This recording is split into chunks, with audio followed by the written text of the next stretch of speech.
Vote माग्ने तरिका के हो? सधैँभरि पैसा पेट्रोल मासु भातले मात्रै भोट पाइन्छ त? भोट निशुल्क पनि पाइन्छ। त्यो कसरी पाइन्छ? यो भिडियो हेरेर सिक्नुहोस्। बालेन शाहले मधेसमा मैथिली बोलेर जिते मन, यहाँ हेमराज थापाले जित्दैछन्। यो भिडियो आफै बोल्छ, म बोल्नु पर्दैन। एकैछिन यही भिडियो हेरौँ। कुरा सुनेका हौं, भोट दिने नदिने कुरा तपाईहरुको है। दिन मन लाग्यो, एक केटो आएको थियो, रातो खलाइदो बस्याको, हामीले पनि कुरा सुनेका हौं। त्यहीकन पनि भोट दिउँ, त्यही भोट हाल्ने त कहीँ हात नकामौ, दिएलु खुच्यो भने दिनु द ठिकै छ, दिदैन जति आया पनि उही हर्दा भन्यो भने म क्या भन्नुला हजुर, अर्को 5 वर्ष फेरि सडक बोलुला होइन। उही म काठमाडौँ त्यहाँ एक सिंहदरबार हुँदो, एक संसद भवन हुँदो, एक प्रधानमन्त्री बस्ने घर हुँदो, त्यहाँ बाहिरी रोडैदो म बोल्दो हौ। उही रोडका बाहिरी दो पहिला पनि बोल्दो, यहाँ भोलि भोट नदियो भने बाहिरी दो बोल्ने हौ। भोट दिकन त्यही घरभित्र पसाउने आऊ भन्यो भने म केही बाँकी राख्दैन त्यहाँभित्र, ल्याऊ भने ल्या म होइन। कि मेरा जनताले तिरेको कर फिर्ता देऊ, छुट्टै फिर्ता दिनु पर्यो नि। हामीले लिएको, हाम्रा पार्टी लिएको कर केही नदिने हो भने ओडा दिनु पर्यो पैसा, कि चाहिँ देऊ योजना।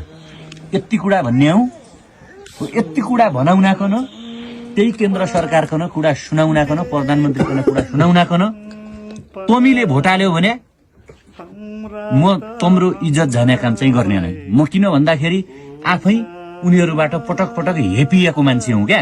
लड्न त म लडे होइन, तर ऊ हेप्न खोज्दा क्या हेपी पनि हकेन मकन, भित्र झिक्कैचोटि जेल हाल्न खोज्यो, अझ बाहिर आइजाँदो म होइन। मैले गल्ती केही गरेको नै, चोर्याएको केही नै, डकैती गरे नै, भ्रष्टाचार गरेको नै, केही पनि गरे नै। ओहै आफ्नो कुरा त माग्न पाइयो नि हजुर।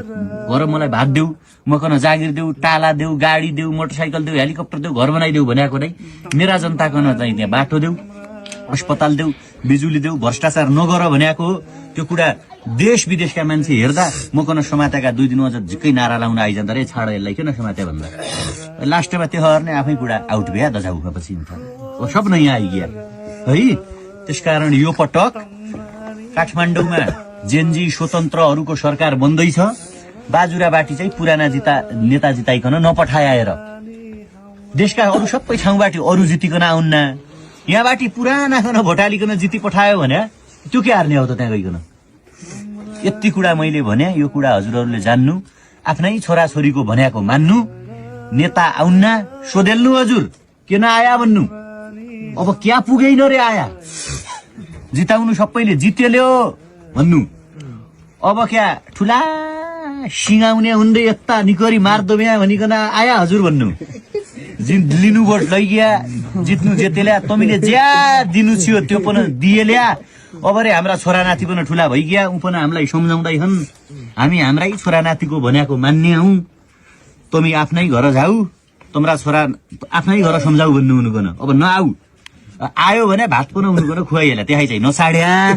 तर यति कुरा हुनुकन सोध्या, यति कुरा मैले भने, तपाईँ सबै रात आइदिया। धन्यवाद, नमस्कार। यो भिडियो हेरेर केही सिक्नुभयो? सिक्नु भएन भने साथीहरू यो भिडियो सेयर गरेर तिनी पुराना नेताको मोबाइलसम्म पुर्याइदिनुहोस् न।